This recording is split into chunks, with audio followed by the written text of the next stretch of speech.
सबसे पहले खबर आपको एसआई भर्ती परीक्षा पेपर लीक केस से जुड़ी देंगे, जहां पर 2 और ट्रेनी एसआई पुलिस सेवा से बर्खास्त किए गए हैं। ट्रेनी एसआई मंजू देवी और करण पाल गुदारा को भी बर्खास्त कर दिया है। बीकानेर रेंज आईजी ओम प्रकाश ने दिया दोनों ट्रेनी एसआई को बर्खास्तगी के निर्देश। डीएसपी ओम प्रकाश का बेटा है बर्खास्त ट्रेनी एसआई करण पाल गुदारा। अब तक नकल प्रकरण में 36 ट्रेनी एसआई को किया गया बर्खास्त। अधिकतर बर्खास्त ट्रेनी एसआई है न्यायिक हिरासत में बंद। तो बड़ी खबर इस वक्त आपको हम दे रहे हैं, 2 और ट्रेनी एसआई पुलिस सेवा से बर्खास्त किए गए हैं। विष्णु हमारे संवाददाता फोन लाइन पे हैं। विष्णु, देखिए 2 और ट्रेनी एसआई पुलिस सेवा से बर्खास्त कर दिए गए हैं, क्या अपडेट? देखिए, बिल्कुल राज्य सरकार के निर्देशों के बाद में और राज्य सरकार के हाई कोर्ट में इस बात को कहने का कि आने वाले दिनों में इन सभी जो नकल प्रकरण में गिरफ्तार हुए ट्रेनी एसआई है उनको बर्खास्त करने की जो प्रक्रिया है वो जारी है। इसी कड़ी में ये जो कार्रवाई है वो देखने को मिल रही है। महज 6 दिनों के भीतर 36 ट्रेनी एसआई को पुलिस की सेवा से बर्खास्त कर दिया गया है, जिसमें 2 ट्रेनी एसआई करण पाल गोदारा और मंजू देवी, उनको कल बीकानेर रेंज आईजी ओम प्रकाश ने बर्खास्त करने के आदेश जारी किए। आपको बता दें कि जो करण पाल गोदारा है उनके पिता Om Prakash Godara deputy SP Rajasthan police में, और ये जानकारी भी सामने आई कि करण पाल गोदारा भी टॉपर्स में शामिल ट्रेनी एसआई था। साथ में ओम प्रकाश गोदारा जो कि डिप्टी एसपी उसके पिता करण पाल के पिता है, उन्होंने ही जो इस नकल का जो माफिया था जगदीश बिश्नोई, उसको 2018 में नकल प्रकरण में गिरफ्तार किया था। लेकिन कहीं ना कहीं ओम प्रकाश गोदारा का बेटा ही करण पाल ही बाद में नकल जो पेपर लीक प्रकरण था उसमें खुद भी गिरफ्तार हो गया। तो आने वाले दिनों में 10 और अभी ट्रेनी एसआई इस पूरे मामले में रडार पर है, उनको भी बर्खास्त करने की कार्रवाई होगी। और अब तक करीब 45 से ज्यादा जो ट्रेनी एसआई है उनको एसओजी ने गिरफ्तार किया था। उनमें से 36 ट्रेनी एसआई बर्खास्त किए जा चुके। तो जो बाकी बचे हुए जो ट्रेनी एसआई जो गिरफ्तार हो चुके हैं इस नकल पेपर लीक प्रकरण में, उनको भी उनके खिलाफ भी कार्रवाई होगी। जाहिर तौर पर अगर हम देखें तो इस संदेश देने की कोशिश की गई है विष्णु, क्योंकि देखिए पेपर तो रद्द नहीं होगा, ये साफ तौर पर फैसला ले लिया गया था सरकार के द्वारा, लेकिन अगर कार्रवाई करनी है तो बर्खास्त करना पड़ेगा, क्योंकि कहीं ना कहीं से तो एक्शन लेना पड़ेगा। सिर्फ गिरफ्तारी से महज शांत होने वाले लोग नहीं है। देखिए, पिछले दिनों Rajasthan high court Jaipur bench में सुनवाई चल रही थी, जिसमें इस एसआई भर्ती को निरस्त करने की बात चल रही थी। वहीं पर राजस्थान सरकार की ओर से डबल एजी ने कहा था कि हम इन सभी के खिलाफ कार्रवाई करेंगे, इनको बर्खास्त करेंगे, और हाई कोर्ट ने भी 2 महीने के भीतर फैसला लेने के लिए कहा था। तो माना यही जा रहा है कि इन 2 महीने का जो समय हाई कोर्ट ने राज्य सरकार को दिया था, उस बीच में इस कड़ी में 2 महीने के वक्त में इन सभी ट्रेनी एसआई को बर्खास्त कर दिया जाएगा, या इस नकल गैंग में और जो भी लोग शामिल हैं उनको भी, उनके खिलाफ भी कड़ी कार्रवाई देखने को मिलेगी। से एक मैसेज भी दिया गया है विष्णु कि अगर आप इस तरीके के कोई भी कृत्य में पाए जाते हैं तो आपकी नौकरी जाएगी। बहुत धन्यवाद आपका तमाम जानकारी देने के लिए। बात विजयनगर ब्लैकमेल कांड की कर लेते हैं, क्योंकि इसमें गिरफ्तार आरोपियों से पूछताछ जो है वो पुलिस की लगातार जारी है। आपको बता दें कि इस मामले में पुलिस अब तक 13 आरोपियों को गिरफ्तार कर चुकी है। मामले में आरोपी पूर्व पार्षद हकीम कुरैशी से पुलिस धर्मांतरण, फंडिंग और अन्य आरोपियों को लेकर पूछताछ कर रही है। जबकि इस कैफे में घिनौने काम हुआ उसके संचालक सावरमल से पुलिस सख्ती से पूछताछ कर रही है। इधर पुलिस आज पूर्व पार्षद हकीम कुरैशी और सावरमल कड़ी सुरक्षा के बीच मजिस्ट्रेट के समक्ष पेश करेगी। तो देखिए, ब्लैकमेल कांड में अब तक 13 आरोपी गिरफ्तार किए जा चुके हैं। कल इस पूरे मामले को लेकर पूरा अजमेर शहर बंद किया गया था। आरोपियों के खिलाफ सख्त कार्रवाई, साथ ही और इस पूरे मामले पर जो बड़े आरोपी हैं जो अब तक पुलिस की गिरफ्त में भी नहीं है, उन पर एक्शन लेने की बात जो है वो कही गई थी, और इसी का विरोध जो है वो हमने सड़कों पर देखा भी था। और आपको ये भी जानकारी दे दें कि अभी तक आपको बता दें कि इस पूरे मामले पर 13 गिरफ्तारियां हो चुकी हैं। अशोक हमारे संवाददाता फोन लाइन पे इस वक्त है। अशोक, देखिए ब्लैकमेल कांड में अब तक 13 आरोपी गिरफ्तार हो गए हैं, लेकिन आज बताया जा रहा है कि 2 लोगों की पेशी भी है।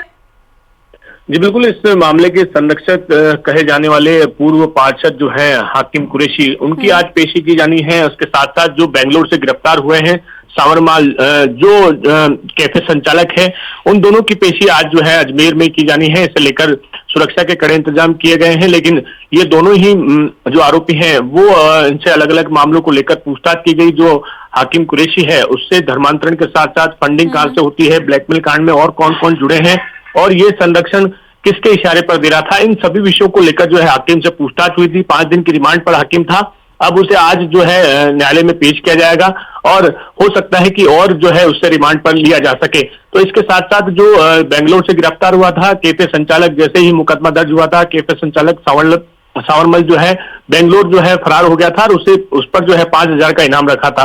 तो आरोपी को बेंगलोर से गिरफ्तार किया था। अब 3 दिन से पुलिस के पास ही वो मौजूद है और उससे जो है इस मामले में कड़ी पूछताछ की गई, कौन कौन इसके कैफे में आता था और किन किन से इसका कनेक्शन रहा है। तो इन दोनों को ही जो है आज विजयनगर थाना पुलिस जो है अजमेर न्यायालय में पेश करेगी। तो देखने वाली बात होगी कि इनसे रिमांड लिया जाता है या फिर और भी कोई खुलासे हैं। 13 आरोपी तो गिरफ्तार हो गए हैं अशोक, लेकिन कल आपने जब अजमेर में जो प्रदर्शन हुआ था वो कवर किया था, इस दौरान लोगों का ये साफ तौर पर कहना था कि इसमें और भी कई बड़े नाम हैं, उन तक पुलिस नहीं पहुंची है और इस पूरे मामले पर वो एक्शन नहीं लिया गया जो लेना चाहिए था पुलिस के द्वारा। सीबीआई जांच की भी मांग वो करते हुए नजर आए थे।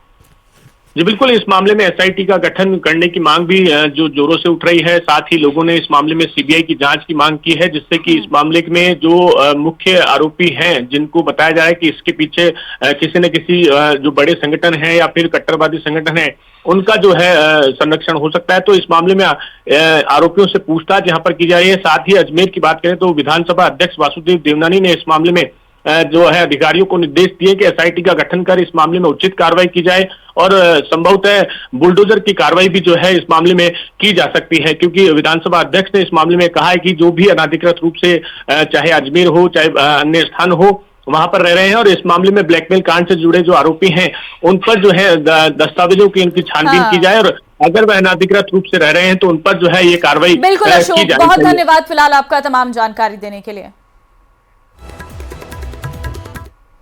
बढ़ते आगे, बाड़मेर में सड़क हादसे में 2 लोगों की मौत हो गई है। ट्रक से टकराई तेज रफ्तार कार, हादसे में कार सवार 2 लोगों की दर्दनाक मौत हो गई है। हादसे में एक महिला गंभीर रूप से घायल है। हादसे की सूचना के बाद मौके पर पहुंची है पुलिस। सदर थाना क्षेत्र के कुशल वाटिका के पास यह हादसा हुआ है। तो बाड़मेर से बड़ी खबर आपको दे रहे हैं, जहां पर सड़क हादसे में 2 लोगों की मौत की खबर है। एक महिला गंभीर रूप से घायल हो चुकी है। ये बड़ी जानकारी आपको दे रहे हैं। सूचना के बाद मौके पर पुलिस पहुंची है। फिलहाल घायलों को अस्पताल में भर्ती करवाया गया है। साथ ही मृतकों की जो शव है वो पोस्टमार्टम के लिए रखवा दिए गए हैं सीएचसी में। दरअसल यह हादसा कार सवार 2 लोगों की दर्दनाक मौत के साथ हुआ है और भीषण सड़क हादसा बताया जा रहा है। ट्रक से दरअसल तेज रफ्तार कार टकरा गई है और जैसे ही ट्रक से टकराई है कार, तुरंत ही कार पूरी तरीके से क्षतिग्रस्त हो गई और कार में जो 2 लोग सवार थे उनकी दर्दनाक मौत हो गई है। प्रेमदान संवाददाता इस वक्त फोन लाइन पे हमारे साथ है। प्रेमदान, खबर सामने आ रही है कि एक बड़ा भीषण सड़क हादसा हुआ है, किस वक्त की घटना है?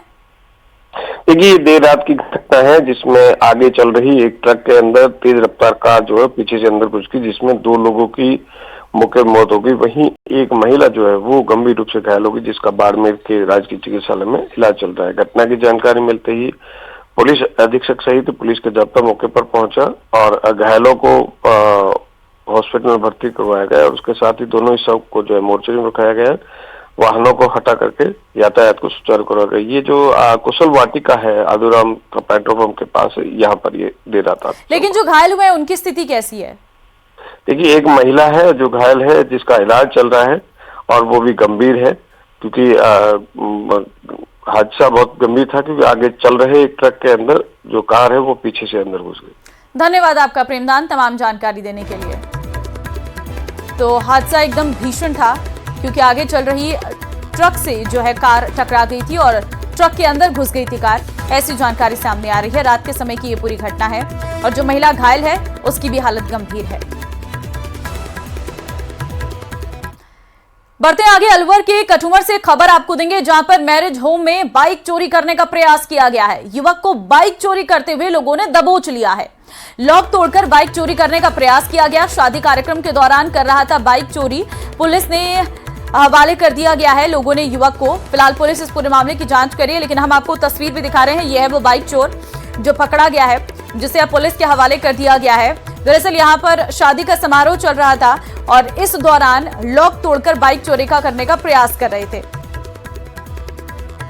तो मौके का फायदा उठाते हुए ये चोर नजर आ रहे थे, लेकिन जैसे ही ये अपने काम पर पहुंचे, अपने काम को अंजाम दे रहे थे, तभी कुछ लोगों ने इसे देख लिया और तुरंत पुलिस को इसकी सूचना दी गई और फिलहाल पुलिस ने इसे गिरफ्तार कर लिया है। बताया जा रहा है कि ये बाइक चोरी करता था और ये भी बताया जा रहा है कि जो मैरिज होम है उनके बाहर जो बाइक रखी गई थी उन्हें चोरी करने का प्रयास कर रहा था, लॉक तोड़ता हुआ पकड़ा गया है। फिलहाल अब आगे जांच चल रही है। मुख्यमंत्री भजनलाल शर्मा के भरतपुर दौरे का आज दूसरा दिन है। ऐसे में सीएम भजनलाल शर्मा सुबह सुबह मॉर्निंग वॉक पर निकले। केवलादेव नेशनल पार्क में सीएम ने मॉर्निंग वॉक की है। इस दौरान सीएम केवलादेव मंदिर में भी दर्शन किए हैं। आपको बता दें, मॉर्निंग वॉक के दौरान भारी संख्या में बीजेपी के कार्यकर्ता भी मौजूद रहे। दो तस्वीरें आपको हम दिखा रहे हैं। देखिए, भरतपुर के दौरे पर है मुख्यमंत्री। आज दूसरा दिन है भरतपुर दौरे का और ऐसे में भरतपुर दौरे के पहले दिन जो है मुख्यमंत्री के अपने काम थे, लेकिन आज दूसरा दिन है तो आज सबसे पहले सुबह मॉर्निंग वॉक पर निकल गए थे मुख्यमंत्री और इस दौरान पार्क में घूमते नजर आए। लोगों से बातचीत भी की उन्होंने। दूसरी तस्वीर हम आपको दिखा रहे हैं जहां पर मंदिर में दर्शन करने के लिए पहुंचे, केवलादेव मंदिर पहुंचे मुख्यमंत्री और यहां पर मुख्यमंत्री ने दर्शन पूजन भी किया है।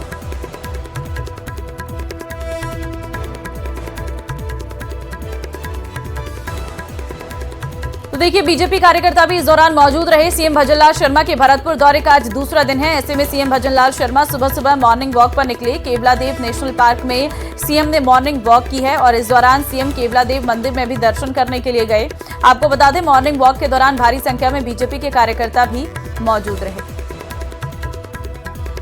कोटपुतली में पुलिस ने बाइक चोरी के मामले में बड़ी सफलता हासिल करते हुए एक आरोपी को गिरफ्तार किया है, जबकि एक नाबालिग को निरुद्ध किया गया है। पुलिस ने चोरी की गई 4 बाइक भी बरामद की हैं।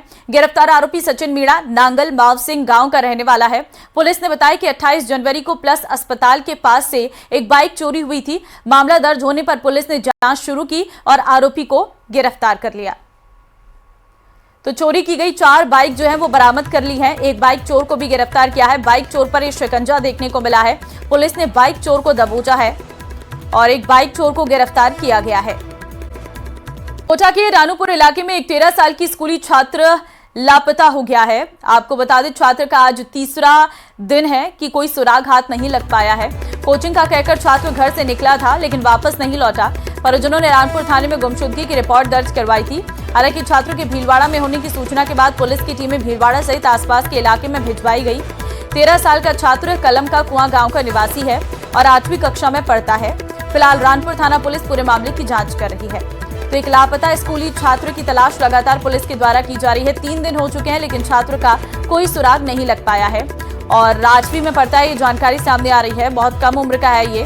अब ये लापता कैसे हुआ, कहाँ गया, इस बात की कोई जानकारी अभी तक सामने नहीं आई है, लेकिन घर वालों का ये कहना है कि कोचिंग का कहकर घर से निकला था लेकिन वापस नहीं लौटा है। रोडवेज प्रशासन ने कोटा से धौलपुर के लिए रोडवेज की नई बस सेवा शुरू की है। अब तक इस रूट पर रोडवेज की कोई बस नहीं थी। अब वाया सवाई माधोपुर, गंगापुर सिटी, सरमथुरा और करौली होते हुए धौलपुर तक रोडवेज की बस चलेगी। कोटा से बस रोज सुबह 8:30 बजे चलेगी। कोटा से धौलपुर के बीच सीधी ट्रेन भी नहीं है, जिसके चलते यात्रियों को भारी परेशानियों का सामना करना पड़ रहा है। अब रोडवेज की नई बस शुरू होने से यात्रियों को फायदा मिलेगा।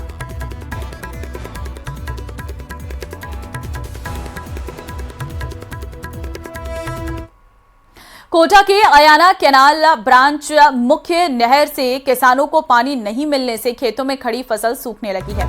जल्द नहरी पानी नहीं देने पर किसानों ने आंदोलन की चेतावनी दी है।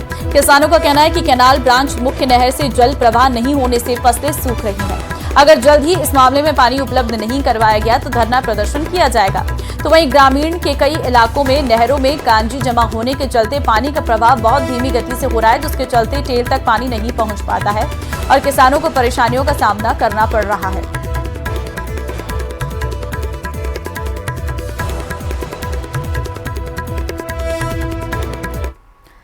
तो वहीं धौलपुर में मौसम के मिजाज ने आखिरकार अपना असर दिखा ही दिया है। अचानक आई तेज बारिश और ओलावृष्टि से किसानों की मेहनत पर पानी फिर गया। रबी की फसलों को भारी नुकसान हुआ है। वहीं शादियों के आयोजन भी प्रभावित हुए हैं। शनिवार शाम 7:45 से धौलपुर जिले में अचानक बारिश शुरू हुई, जिसके साथ ही ओले भी गिरने लगे। मौसम विभाग पहले ही चेतावनी जारी कर चुका था कि पश्चिमी विक्षोभ के सक्रिय होने से जिले में बारिश और ओलावृष्टि हो सकती है। बारिश से तापमान में 3 से 4 डिग्री तक की गिरावट भी दर्ज की गई है।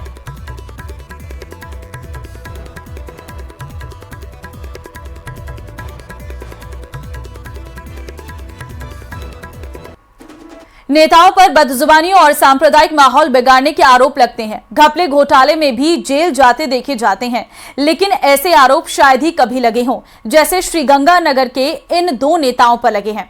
पूरा मामला क्या है, इस रिपोर्ट में देखिए।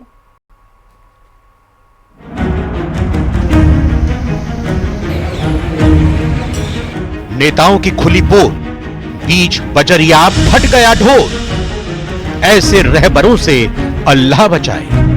थाने में जमीन पर आरोपियों की न जाने कितनी तस्वीरें आपने देखी होंगी, लेकिन मामला बिल्कुल अलग है। ऐसा कि आपकी सोच भी कच्चा दे जाए। जिन आरोपियों को पुलिस ने दबोचा है उनमें से दो तोजेंद्र और प्यारेलाल नेता हैं। जी हां, देश और समाज को बेहतरी का रास्ता दिखाने वाले नेता। श्री गंगानगर जिले के राजेसर थाना क्षेत्र में बीती रात एक्सप्रेस वे पर एटा के नजदीक हनुमानगढ़ जिले की पीलीबंगा नगर पालिका क्षेत्र के दो पार्षद डोडा पोस्ट की तस्करी करते हुए पुलिस के हत्थे चढ़ गए। राजेसर पुलिस के हत्थे चढ़े दोनों पार्षदों में एक निर्दलीय पार्षद तोजिंदर सिंह है तो दूसरा कांग्रेस का प्यारेलाल है। दरअसल अमृतसर जामनगर एक्सप्रेस वे पर जब पुलिस ने कार रोकने का इशारा किया तो दोनों नेता गाड़ी दौड़ाने लगे। आधा किलोमीटर तक पीछा करने के बाद पुलिस ने दोनों को दबोच लिया। पुलिस ने दोनों कारों से 40 किलो डोडा पोस्ट बरामद किया। पूछताछ में सामने आया कि ये दोनों हनुमानगढ़ की पीलीबंगा नगर पालिका के पार्षद हैं। प्यारीलाल कांग्रेस और तोजिंदर सिंह निर्दलीय पार्षद हैं। हालांकि शुरुआती पूछताछ में तोजिंदर सिंह ने अपने आप को बीजेपी का पार्षद बताया था। तोजिंदर बनावत बीजेपी के पार्षद नहीं है, वह निर्दलीय उम्मीदवार थे, निर्दलीय चुनाव जीते और चुनाव अध्यक्ष का चुनाव हुआ तो उसमें कांग्रेस को समर्थन गया, जिसमें कांग्रेस पार्टी ने इनको सिंबल देकर वाइस चेयरमैन का चुनाव लड़ाया, जिसमें इनको 13 वोट आए थे। तो बीजेपी भारतीय जनता पार्टी के तोजिंदर बनावत कोई ज्वाइनिंग नहीं की गई है। पुलिस ने इनकी कार को एस्कॉर्ट कर रही दूसरी कार को भी जब्त कर लिया है। शुरुआती पूछताछ में निर्दलीय पार्षद तोजिंदर सिंह ने अपने आप को भाजपा का पार्षद बताते हुए पुलिस को गुमराह करने का भी प्रयास किया, लेकिन बाद में हनुमानगढ़ भाजपा जिला अध्यक्ष प्रमोद डेलू और पीलीबंगा नगर पालिका अध्यक्ष हरजिंदर सिंह के बयान सामने आए और दोनों ही पार्षदों का भाजपा पार्टी से किसी भी तरह का संबंध होने से इनकार किया। साथ ही उन्होंने जनप्रतिनिधियों के द्वारा अवैध मादक पदार्थों की तस्करी में संलिप्त होने पर गहरी चिंता जताते हुए पुलिस प्रशासन से दोनों के खिलाफ कड़ी कानूनी कार्रवाई की मांग की। पार्षदों की ओर से डोडा पोस्ट की तस्करी का यह मामला सोशल मीडिया में छाया हुआ है। न्यूज़ 18 राजस्थान के लिए श्री गंगानगर से अशोक शर्मा की रिपोर्ट। तो वहीं सीकर में मशहूर खाटू श्याम जी मंदिर में लगने वाले फाल्गुनी लक्की मेले में लगातार देश भर से श्रद्धालु आ रहे हैं। खाटू श्याम मेले के तीसरे दिन कोने कोने से श्रद्धालुओं के आने का सिलसिला लगातार जारी है। मेले में भारी भीड़ को देखते हुए प्रशासन ने व्यवस्था भी चौकस की हुई है। दिव्यांग बुजुर्ग और गर्भवती के लिए अलग लाइन की व्यवस्था की गई है। वहीं डायवर्जन शुरू नहीं होने के कारण आसानी से लोग दर्शन कर पा रहे हैं। हालांकि भीड़ बढ़ने पर डायवर्जन शुरू किया जाएगा। तो आप तस्वीरें देखिए जरा। दर्शन के लिए बनाई गई हैं 14 लाइनें। दिव्यांग बुजुर्ग और गर्भवती महिलाओं के लिए अलग से लाइन की व्यवस्था है। टोंक में नाबालिग छात्रा से गैंगरेप और ब्लैकमेल मामले में आरोपियों के नाबालिग होने पर आम आदमी पार्टी के नेताओं ने सवाल खड़े किए हैं। आप प्रतिनिधि मंडल ने नाबालिगों की उम्र को लेकर जानकारी जुटाई, जिसमें सामने आया कि 19 साल से अधिक उम्र के आरोपियों को पुलिस ने किशोर न्यायालय में पेश कर बाल सुधार गृह भेज दिया। ये रिपोर्ट देखिए।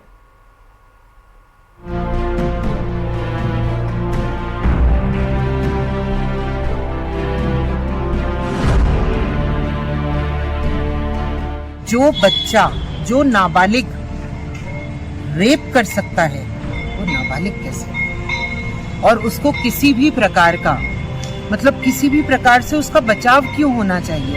एक बालिग के रूप में उसके ऊपर कार्रवाई होनी चाहिए। खेलने कूदने और पढ़ने लिखने की उम्र में जिस पर वहशत सवार हो जाए उसे नाबालिग मानना समझ से परे है। इसीलिए टोंक में नाबालिग छात्रा की असमत तार तार करने वालों पर हुई पुलिस की कार्रवाई पर सवाल उठ रहे हैं। आप देखिए कि भय की स्थिति परिवार में है, जो पीड़ित है उनमें है, पर जो अपराध कर रहा है उसमें कोई भय की स्थिति नहीं है, उसमें बिल्कुल डर नहीं है। क्योंकि यहाँ का भी जो मामला है, 1.5 साल से उस बच्ची के साथ में यौन उत्पीड़न हो रहा था, उसके साथ में ब्लैकमेलिंग हो रही थी और मानसिक स्थिति उसकी क्या होगी आप समझ सकते हैं। मैं खुद बच्ची के साथ में थी, परिवार से भी मिल करके आई हूँ। नाबालिग छात्रा से गैंग रेप और ब्लैकमेल के मामले को लेकर आम आदमी पार्टी का एक प्रतिनिधिमंडल टोंक पहुंचा। प्रतिनिधिमंडल के मुताबिक पुलिस ने नाबालिग छात्रा के साथ हुए गैंग रेप के आरोपियों को घटना के दौरान उनके दस्तावेजों के आधार पर नाबालिग माना है, जबकि कोर्ट की रूलिंग कहती है कि किसी भी तरह के जघन्य अपराध करने और सोचने समझने की क्षमता रखने वाला व्यक्ति नाबालिग की श्रेणी में नहीं आता। आरोप है कि पुलिस ने आरोपियों की उम्र दस्तावेजों के हिसाब से नाबालिग माना है, जबकि इस तथ्य की वास्तविक जांच करने के लिए मेडिकल बोर्ड का गठन कर आरोपियों का मेडिकल कराया जाना था। जो परिवार चाह रहा है, परिवार यही चाह रहा है कि हमको न्याय मिले, और उसमें जितना सूचना में है कि एक व्यक्ति अभी भी फरार है केस में, जिसकी पड़ताल पुलिस अभी कर रही है, जिसकी खोजबीन भी अभी जारी है। भीमसेन जिला अध्यक्ष अशोक बैरवा आश्वस्त है कि एसपी सांगवान ने भरोसा दिया है कि इस मामले में शामिल हर आरोपी को गिरफ्तार कर कानून के तहत सख्त कार्रवाई की जाएगी। एसपी साहब ने कहा, हमें ये विश्वास दिलाया कि आपको कतई कोई इस शिकायत का मौका नहीं आएगा और आप पुलिस पे विश्वास करें और मुलजिम कोई नहीं बचेगा। और आगामी टाइम में इन कैफे के खिलाफ जो जितने भी साइबर कैफे चल रहे हैं, ये अवैध के जो अड्डे बना रखे हैं, इनके खिलाफ एक विशेष अभियान चलाकर इन लोगों को, जिसमें हो सकता है कि अगर ऐसे लोग हैं तो उनको सीज भी करेंगे प्रॉपर्टी को, अनलीगल काम कर रहे हैं तो। आपको बताते चले कि करीब 1.5 साल पहले निहाल अकरम नाम के एक आरोपी ने इंस्टाग्राम पर लड़की से दोस्ती की, उसे बहला फुसलाकर अश्लील वीडियो बनाया। बस इसी वीडियो के आधार पर ब्लैकमेलिंग और पैसे मांगने का खेल शुरू हुआ। पीड़िता ने 4000 रुपए भी दे दिए, लेकिन आरोपी नहीं माना और उसने लड़की की वीडियो अरबाज नाम के आरोपी को भी सेंड कर दी। और इसके बाद अरबाज ने भी उसे ब्लैकमेल कर एक कैफे में रेप किया। फिर अरबाज ने अपने 2 दोस्तों को पीड़िता की इंस्टाग्राम आईडी और अश्लील वीडियो शेयर किए, जिसके सहारे उन दोनों ने भी लड़की के साथ दरिंदगी की। इन सब के बीच मुख्य आरोपी अकरम अपने दोस्तों के साथ मिलकर लड़की से गैंग रेप करता है। इतना ही नहीं, किसी को बताने पर वीडियो वायरल करने की धमकी भी देता है। पीड़िता ने डर से परिजनों को नहीं बताया। आरोपी निहाल अकरम पीड़िता से बार बार मिलने की जिद करने लगा और ब्लैकमेल कर रुपए भी मांगने लगा। पीड़िता ने मना किया तो उसने 13 फरवरी को पीड़िता की आईडी हैक कर उसके भाई को अश्लील वीडियो सेंड कर दिए। एफआईआर में दर्ज आरोपियों में से 5 कानून के हत्थे चढ़ चुके हैं। एक आरोपी जेल भेजा गया है, जबकि 4 बाल सुधार गृह में भेजे गए हैं। टोंक में दलित नाबालिग लड़की को ब्लैकमेल कर गैंगरेप मामले में आम आदमी पार्टी का प्रदेश स्तरीय प्रतिनिधिमंडल नाबालिग पीड़िता से भी मिला और कलेक्टर से मिलकर एसपी से मिले और पूरे मामले की जानकारी ली। आम आदमी पार्टी की प्रदेश उपाध्यक्ष कीर्ति पाठक ने नाबालिग लोगों के उम्र को लेकर सवाल उठाया और कहा कि गैंगरेप जैसी घिनौनी वारदात करने वाले नाबालिगों को उनकी उम्र के हिसाब से नहीं बल्कि कठोर दंड देने की जरूरत है। मामले में एफआईआर में दर्ज 6 नामों में से 5 पुलिस गिरफ्त में है, जिसमें 1 आरोपी को जेल भेज दिया गया है, वहीं 4 नाबालिगों को बाल संप्रेषण गृह भेजा गया है। वहीं 2 कैफे संचालकों को भी गिरफ्तार करके पुलिस ने जेल भेजा है। 1 नाबालिग की अभी गिरफ्तारी बाकी है। पुलिस पूरे मामले की जांच कर रही है। न्यूज़ 18 राजस्थान, दौलत पारिक, टोंक। और चलिए इस बुलेटिन में फिलहाल के लिए बस इतना ही। आगे आप देखिए स्पेशल रिपोर्ट। नमस्कार।